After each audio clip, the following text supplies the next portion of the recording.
sous Laurent Gbagbo pour que... Nous nous rappelons que sous le régime du président Gbagbo, des candidats avaient été éliminés, tout comme sous le régime du président Bédié, Feu Bédié. Des candidats avaient été éliminés. Par qui? Par le président ou par le... Mais par le régime au pouvoir. C'est la vérité. On est même parti à Pretoria, sous Laurent Gbagbo, pour que M. Ouattara enfin retrouve son nom sur une liste électorale et soit compétitif à une élection présidentielle.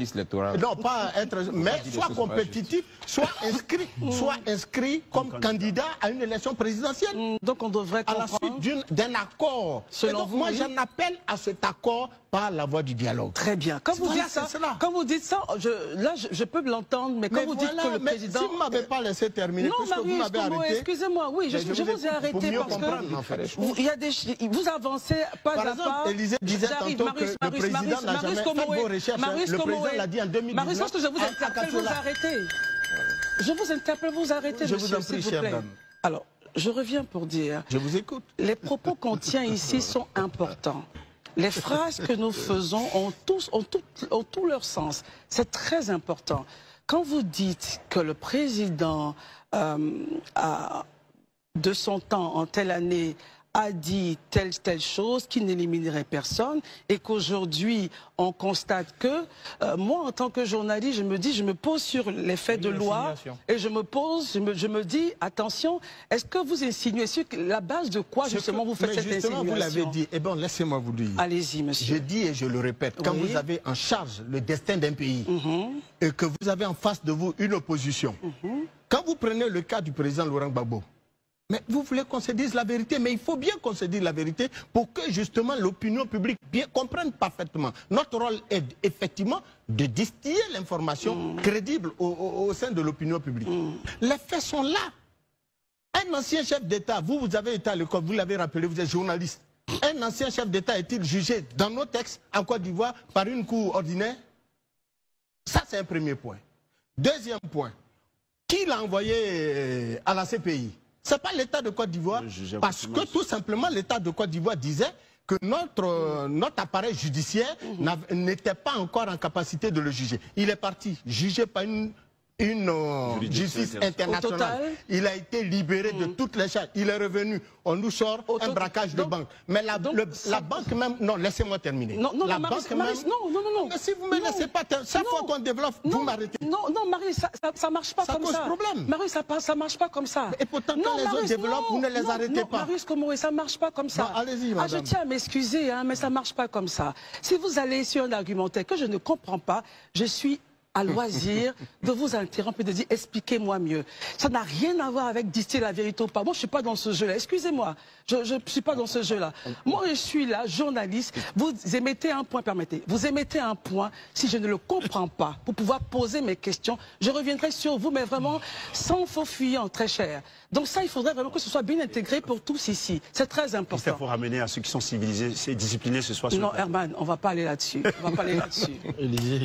On revient donc pour dire que toute insinuation qui doit être faite doit être prouvée.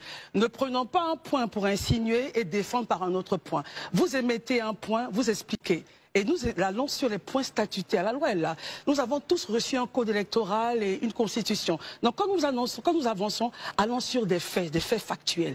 Ça va m'aider. Donc je ne vous arrête pas parce que vous me dites qu'il y a eu donc la CPI. Donc on va aller dans notre débat. On va s'éloigner de notre débat. Donc si vous me dites que c'est le président Alassane Ouattara qui est à la base, c'est ce que vous avez dit, qui sera à la base. Si, c'est ce que vous avez dit. Non, c'est votre interprétation. Non, c'est votre interprétation. Vous ne m'avez même pas laissé chuter et maintenant vous faites des insinuations.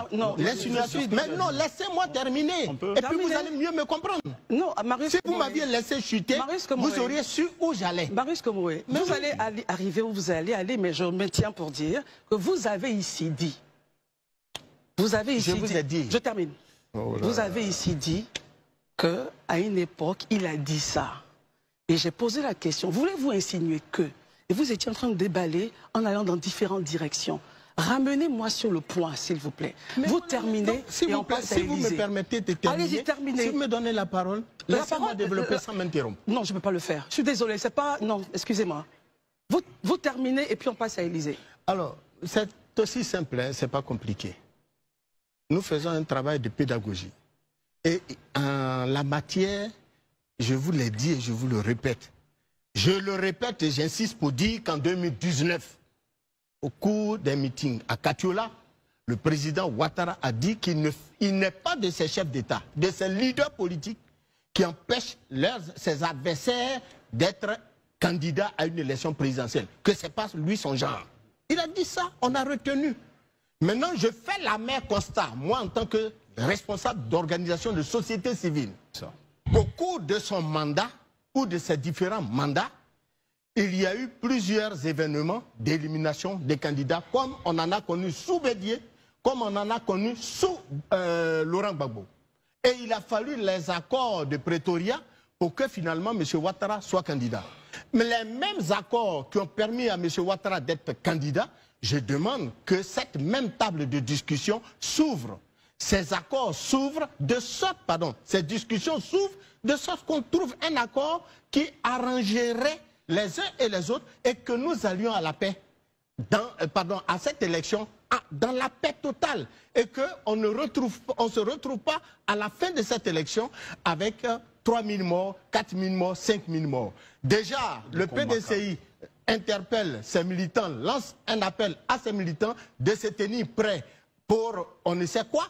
Alors, demain, qu'adviendra-t-il? Moi, j'ai écouté aussi, sur les réseaux sociaux, une sortie de M. Damana Picasse, qui en appelait donc aux militants, aux coordinateurs, aux secrétaires de section et autres du parti, du PPACI, à œuvrer, à s'assurer que chaque militant a été bel et bien sur la liste électorale. Et que pour eux, tout ce que fait aujourd'hui la CEI ou le régime, c'est-à-dire de M. Damana Picasse, sont des non-lieux, des événements qui ne sont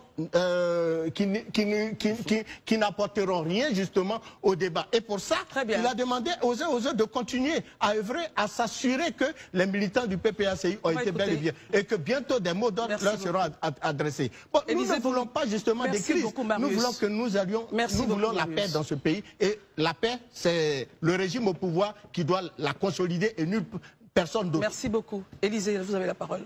Ok.